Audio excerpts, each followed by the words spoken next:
Hey friends, hit that subscribe, like, and comment to join this amazing journey. Every click powers new content and means the world to me. Thanks for being the heart of this awesome community. Chasing the silver cat, the otherworldly guest that appears and disappears in the same house instantly. In a small, unassuming town set between gentle hills and crossed by a single main road, there stood an old house that everyone recognized but few dared to discuss openly. Time had weathered its once bright exterior to a dull, peeling shade of ivory, and a crooked iron fence enclosed a yard perpetually strewn with brittle leaves. At a glance, there was nothing especially remarkable about the place. No dramatic architecture or elaborate gardens, yet rumors clung to it like cobwebs. Children whispered about a phantom cat that appeared in the windows, gazing out with glowing eyes before melting away into the shadows. Grown-ups, when pressed, might recall glimpses of a silver-furred creature darting across an upstairs corridor, only to vanish behind a closed door. Most people shrugged these stories off as idle talk. But once the Rutherford family moved in, they began to learn that there was more truth to the tales than they ever imagined.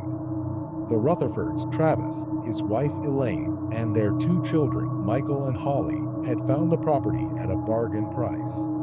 They relocated from a busier city in hopes of securing a simpler life. Travis worked in a nearby auto garage, and Elaine planned to take on some freelance work from home. Holly, a quiet but observant 14-year-old, wrestled with teenage cynicism, while her younger brother Michael, at 12, brimmed with curiosity about everything around him. The pair often squabbled over trivial matters, who got to pick the TV show or who finished the last of the cereal, but they also shared a deep bond that only siblings can. Upon first seeing the old house, they mostly complained about how isolated and run down it looked. But they moved in without serious protest, trusting their parents' decision. In the early days, nothing seemed particularly unusual. Yes, the floors creaked at night, and drafty corridors carried odd echoes, but it was an old house, and old houses made strange noises. Elaine and Travis busied themselves with unpacking boxes, filling shelves, and painting walls to cover decades of scuff marks. Holly retreated to her room to scroll through her phone, while Michael explored the attic, rummaging through dusty trunks, hoping to find hidden treasures. At first, the rumors of a ghostly cat hovering at the edge of their awareness felt like a silly local legend. Nobody had time to dwell on it, not while there were curtains to hang, furniture to arrange, and a leaky faucet in the kitchen that required Travis's attention. But small incidents soon piled up. It started with fleeting shadows that darted across the periphery of Elaine's vision whenever she was alone in a room. She would be dusting the mantel, only to catch a glimpse of a small shape, a low, four-legged figure slipping behind a chair. Each time, she thought perhaps it was their own cat, Muffin, until she remembered that Muffin was an orange tabby too old and too plump to move so quickly. When she spun around, the space behind the chair was empty. She convinced herself she was simply tired, that her eyes were playing tricks. Then, Travis experienced his own eerie moment. One evening, he was reading in the living room while the rest of the family slept. A soft, scraping noise along the wall caught his attention. He paused, listening intently, but the sound ceased. A few minutes later, he sensed a presence, someone or something watching him.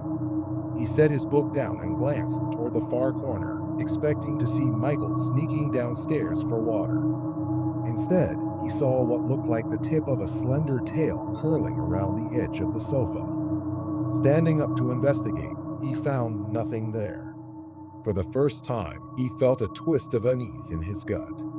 The next morning, he told Elaine he might just be on edge from the move, that everything was unfamiliar, but she noted that she too had sensed something, a flicker, she called it, darting out of sight whenever she entered a room. They decided not to alarm the kids with this vague talk of a phantom cat, at least not until they had a solid explanation.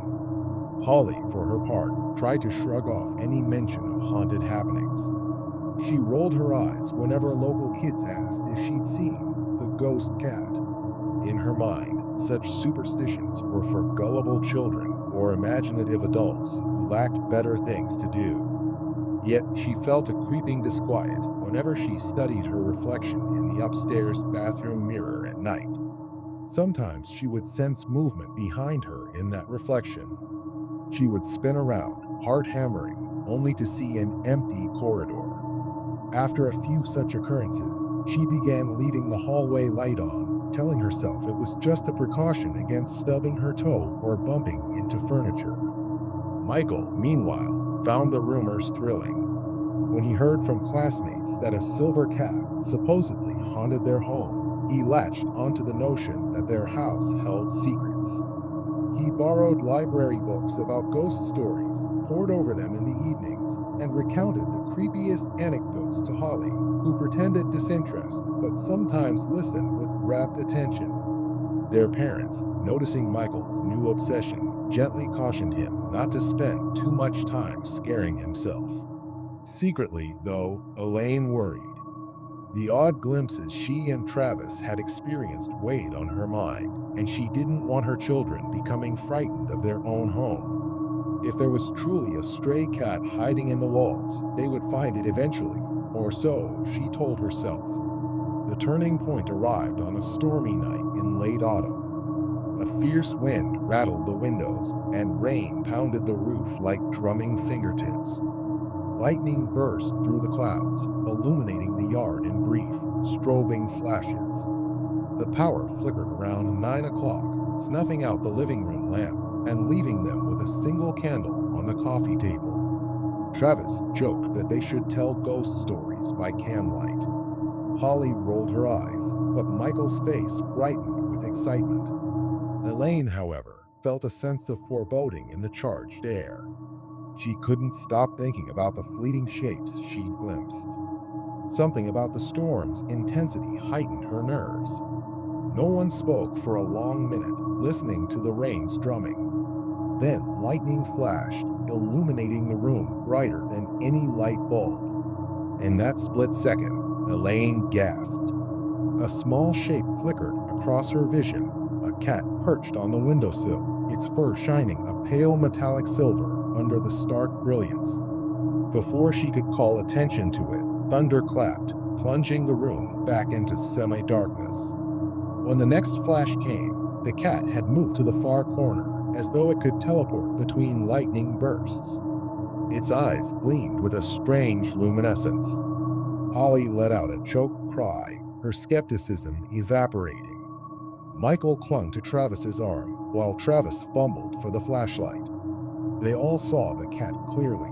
It was neither illusion nor half-imagined shadow. Its coat truly had a silver sheen, reflective in a way that defied logic. Elaine called softly, "Here, kitty," her voice shaky. The cat's ears twitched, but it made no move to approach. Another roll of thunder shook the house, and in the subsequent lightning flash, the cat vanished completely, as though it had melted into the air. The family members stared at one another, pulses racing, words caught in their throats. Eventually, Holly whispered, "Did everyone see that, or am I going crazy?" They assured her they had all witnessed the same impossible creature. From that evening on, the Rutherford family changed. The notion of a spectral or magical cat living within their walls was no longer mere rumor. Despite the fear, a powerful curiosity seized them. They decided to keep a notebook of sightings, with Michael as the self-appointed official recorder. Whenever anyone glimpsed the silver cat, they noted the date, time, exact location, and any other peculiar details. At first, the sightings were infrequent but dramatic. The cat might appear at dusk on the staircase or vanish behind a locked door, leaving no trace.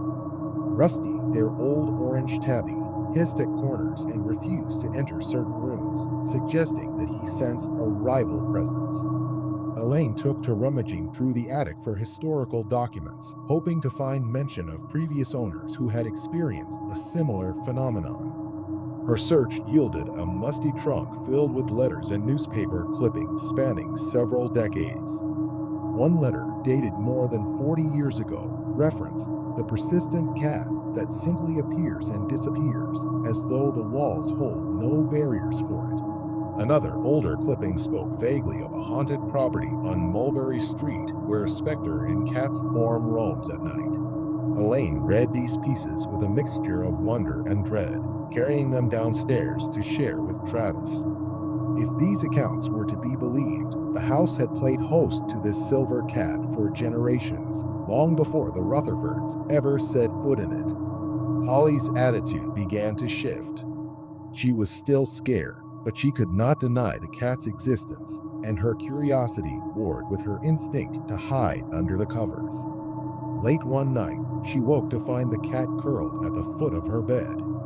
Its fur glowed faintly, as if lit from within by moonlight. Though her heart pounded, she felt no immediate danger, only an uncanny presence that made the air feel charged. She closed her eyes for a moment, and when she opened them, the cat was gone. She told no one at first, unsure if she had dreamed it. But over the coming weeks, she noticed faint imprints on her blanket some mornings, as though a small animal had rested there. These discoveries rattled her, yet also kindled a strange sense of awe. Michael, by contrast, thrilled at each glimpse of the cat. He tried setting out a dish of milk in the hallway, only to find the bowl untouched each morning. He walked the house with a flashlight at all hours, hoping to catch the cat prowling.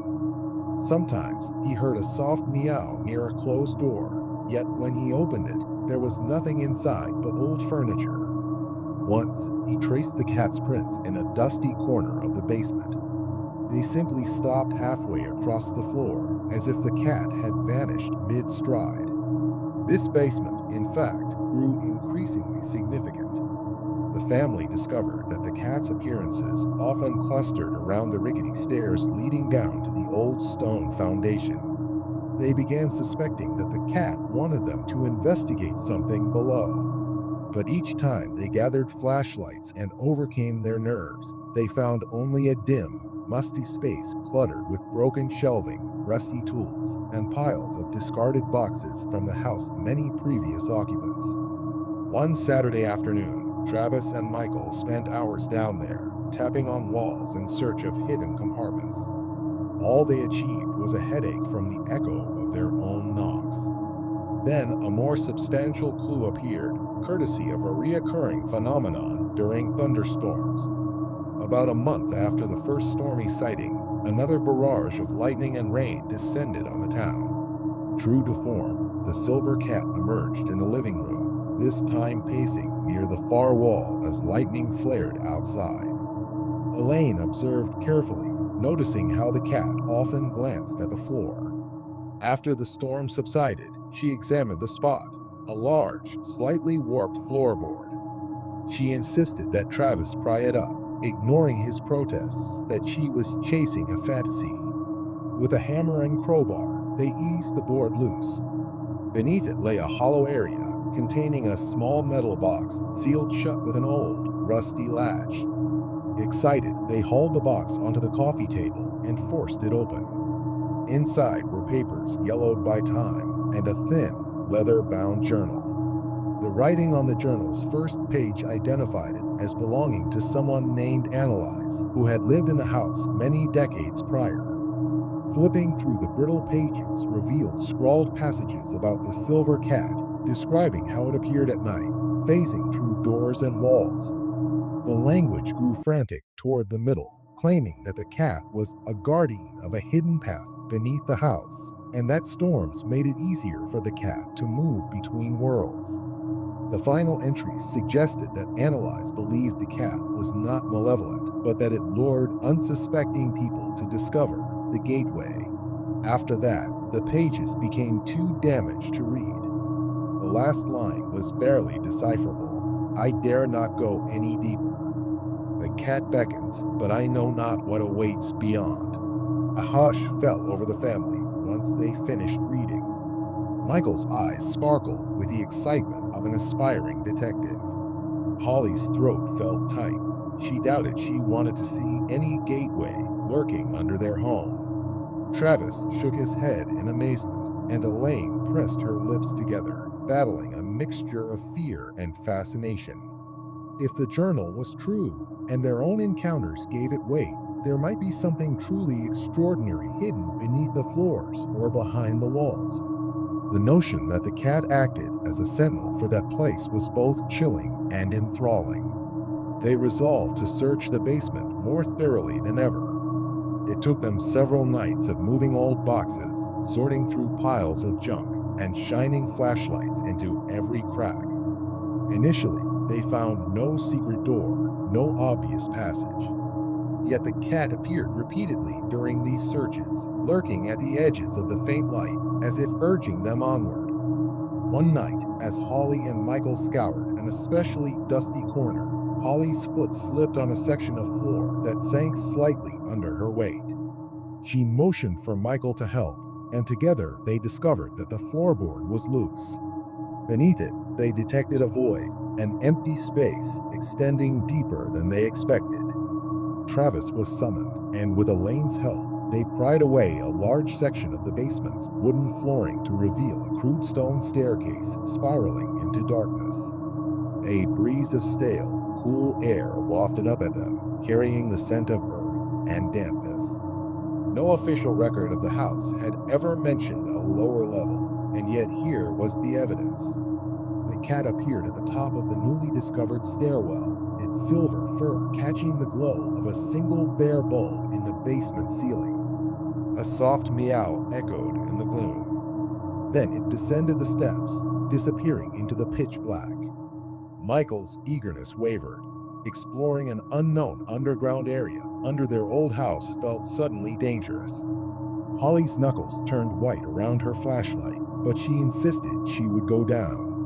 Elaine and Travis exchanged concerned glances, but curiosity overcame them. They formed a cautious line, stepping onto the stone steps as quietly as they could. The spiral staircase descended a surprising distance, 20, maybe 30 feet, before opening into a large subterranean chamber. Water dripped from the ceiling, and the walls were lined with old bricks that looked centuries older than the house above. Their flashlights revealed a wide, echoing space littered with broken crates, dusty sacks that crumbled at the slightest touch, and scraps of metal. In one corner stood a makeshift altar, no other word fit, that held a tarnished silver bowl on a pedestal. Faded symbols adorned the walls around it, swirling shapes that might have represented storms, and vaguely feline outlines that echoed the silver cat's silhouette. Holly inhaled sharply, shining her flashlight over one such symbol. Michael shivered, and Travis tried to keep a steady face, though the tension in his jaw was visible. Elaine ran her hand over the bricks, exhaling in disbelief at the depth of secrets hidden so close to their daily lives. Suddenly, Holly cried out, pointing her light toward the far side of the chamber. The cat stood there, silent as a statue, gazing at them with those luminous eyes. Its fur shimmered as though capturing the faint beams of their flashlights and magnifying them tenfold. Without warning, the cat padded across the chamber to a small, arched doorway set in the stone wall. This doorway was sealed with iron bars that had corroded over time, leaving them brittle but still intact. The cat meowed softly, turning its head to look at the family, then vanished through the bars as if they weren't there at all. Alarmed, the family rushed forward, shining their lights through the iron. The corridor beyond was dark, revealing nothing but emptiness. Could the cat walk through solid objects, or was the rusted gate not as impenetrable as it looked? Deciding to push forward, Travis tested the bars. They groaned under pressure, but held fast. Michael spotted a padlock, ancient, caked with rust, holding the gate shut. Determined, Travis hammered at it with a piece of the broken crate until it snapped, sending flakes of metal flying. With a creak, they wrenched the gate open, revealing a short corridor beyond. Their flashlights trembled in their hands. Step by careful step, They entered. After about 10 paces, they found another small chamber, this one far more modest, just 4 walls and a dirt floor. In the center stood a raised stone platform, and on it lay a hammered silver disc, about the size of a dinner plate, etched with swirling lines reminiscent of the symbols outside. Holly approached, gooseflesh rippling along her arms. The disc seemed to glow faintly, or perhaps that was just the reflection of her flashlight. She picked it up gingerly, feeling a slight vibration, as if it were humming from within. The air grew thick, charged with some indefinable energy. Elaine and Michael hovered by her side, while Travis scanned the walls for any sign of the cat. A rumble from above startled them. Thunder. Another storm was gathering overhead, the vibrations traveling down through the ground. In that moment, the disc glowed more brightly, and an uncanny wind swept through the enclosed space, blowing dust in spirals around their feet. The silver cat appeared again, impossibly near the entrance. It blinked at them, then at the disc, as though indicating that they had found what it wanted them to discover. The wind rose, the chamber reverberating with unseen force. Holly tightened her grip on the disc, fear battling wonder in her eyes. A crackling static seemed to fill the air, and the cat's silhouette flickered momentarily, as if it existed between two places at once. In a flash of courage, Michael reached out his hand toward the cat, but before he could touch it, the cat dissolved into the swirling dust, leaving only the echo of a final meow. Alarmed by the sudden rush of wind and the intensifying storm above, the family retreated from the corridor, the silver disc clutched to Holly's chest. They scrambled back up the spiral stairs, hearts pounding, emerging into the basement to discover that the storm had indeed broken overhead. Rain pelted the windows. The old house groaned under the assault of wind. In the flickering overhead bulb, the family huddled around the disc, unsure what to do next. The symbols etched into its surface seemed to move in the unsteady light, forming loops and whorls that teased the mind with half-familiar shapes. For the next several days, they examined the disc.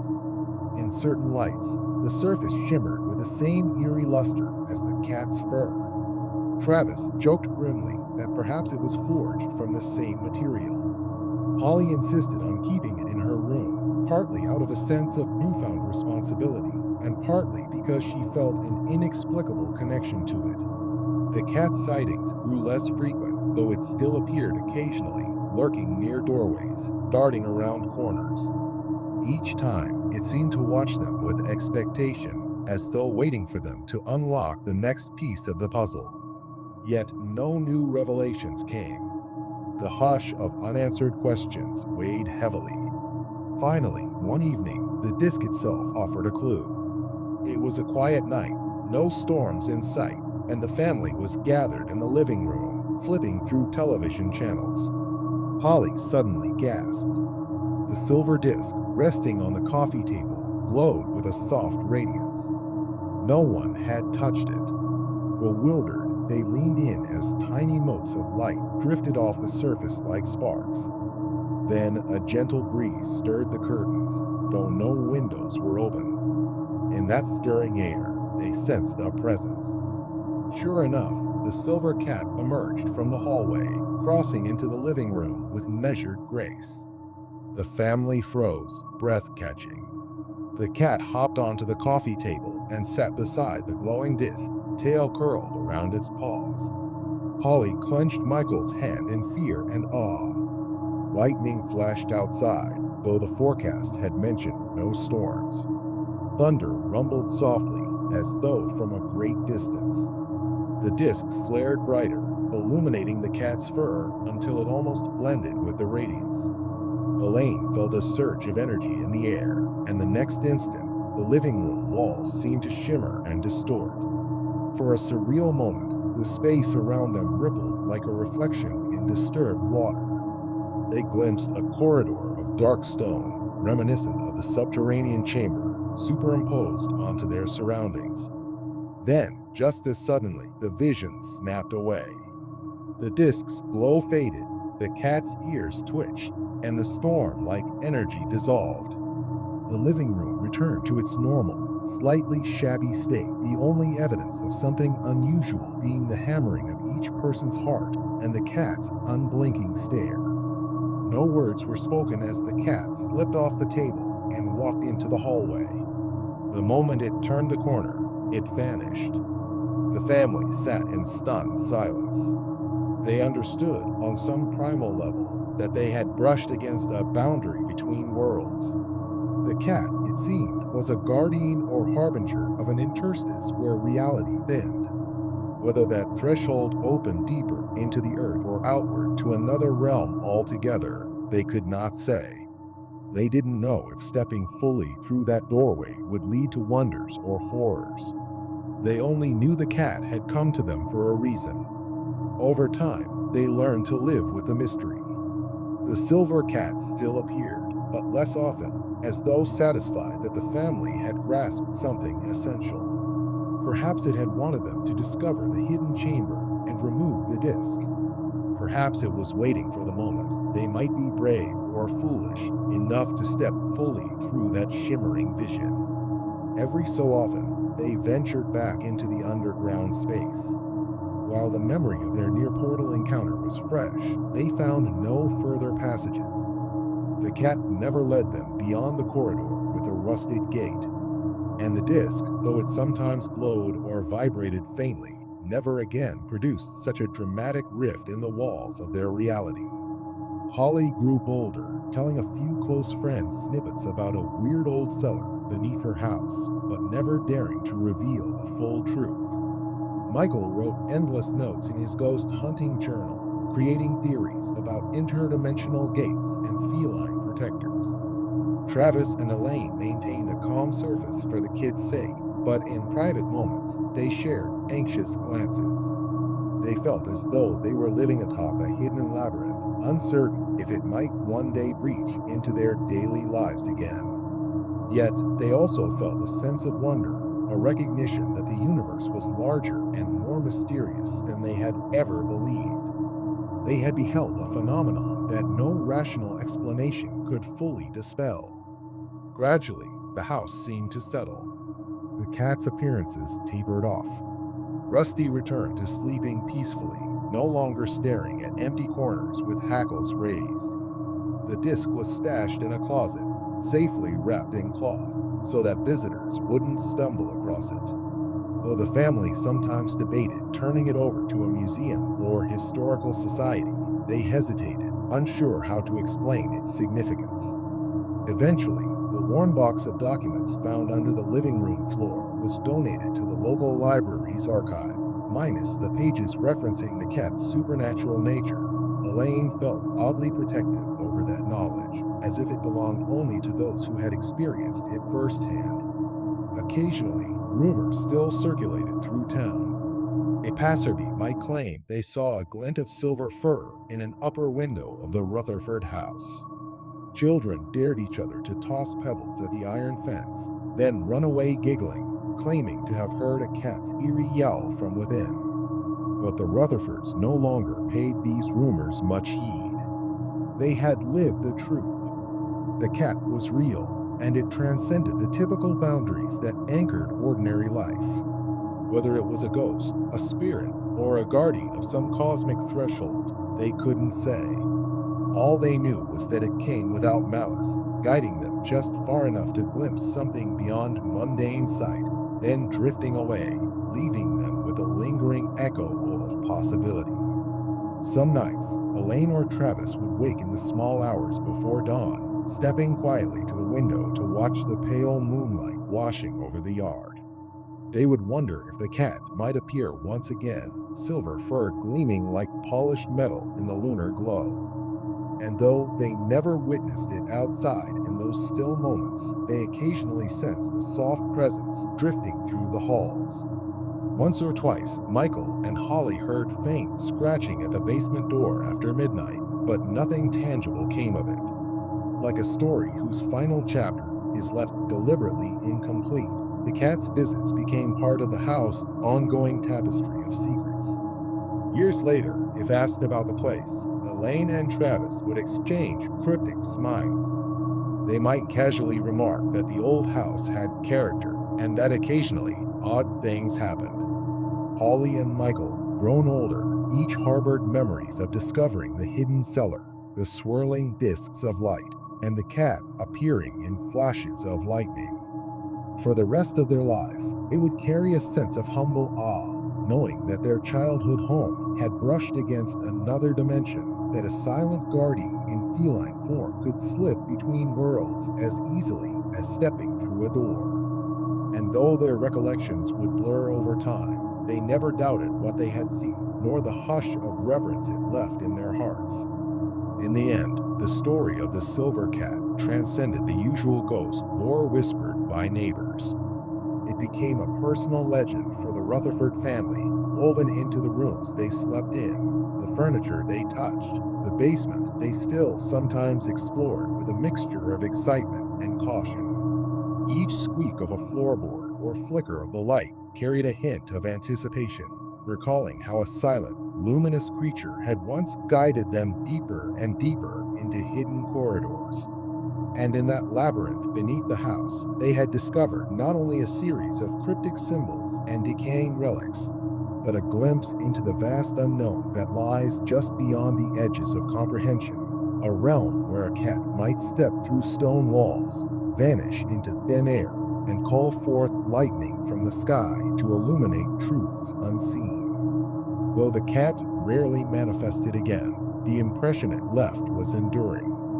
Strangely enough, the family found comfort in the thought that the cat was still around, a quiet sentinel that roamed in places unbound by normal rules.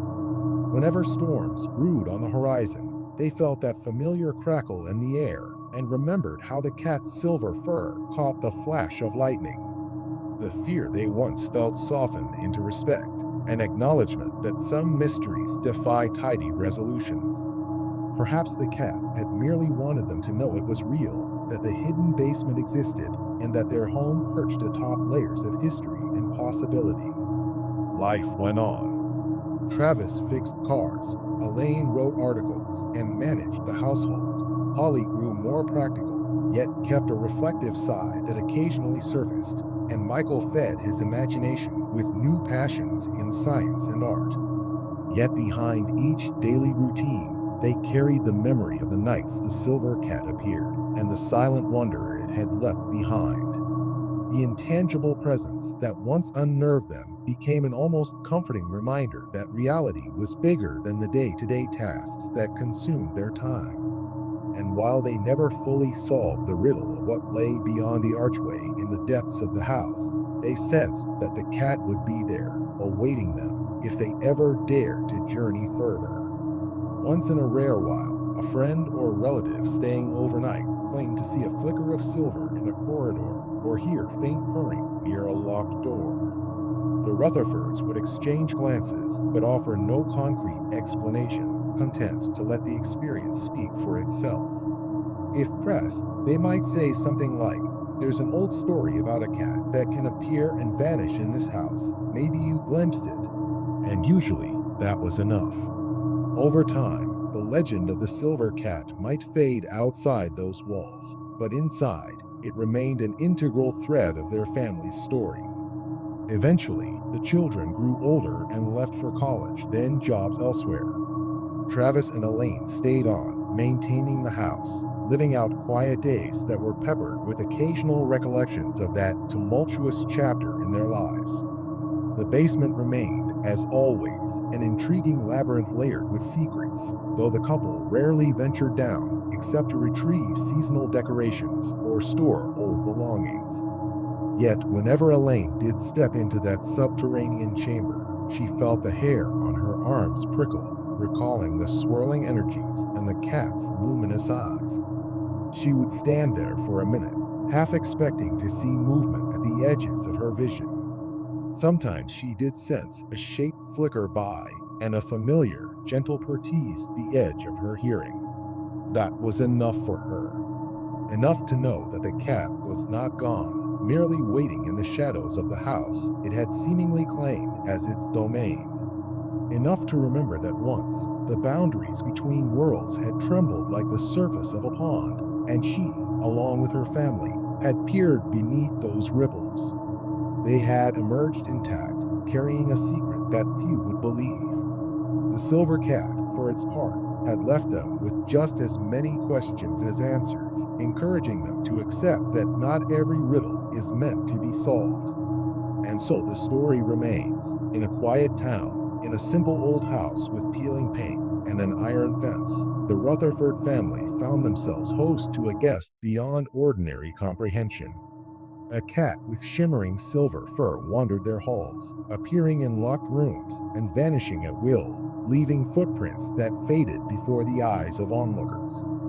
Through storms and silent midnights, it led them into depths beneath their feet, revealing hidden chambers, cryptic symbols, and a sense of awe that would never fully dissipate. Even after the sightings diminished, the feeling lingered that the cat could reappear at any moment, stepping out from behind an old trunk or wandering nonchalantly across the living room floor, an otherworldly guardian with secrets still untold. In the end, the silver cat's presence was neither a simple haunting nor a malicious entity.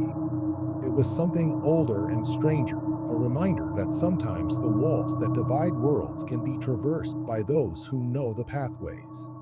For reasons known only to itself, the cat chose that house, and for a time, chose the Rutherfords to share in its mystery. Though the cat came and went according to its own inscrutable design, it left behind an indelible mark on the family's collective spirit. And years later, when asked if they believed in ghosts or the paranormal, each of them had only to recall the faint glimmer of silver fur on a stormy night and the hush that fell as the cat vanished into thin air, leaving them with hearts pounding, minds swirling, and the profound certainty that they had witnessed a wonder beyond everyday sight.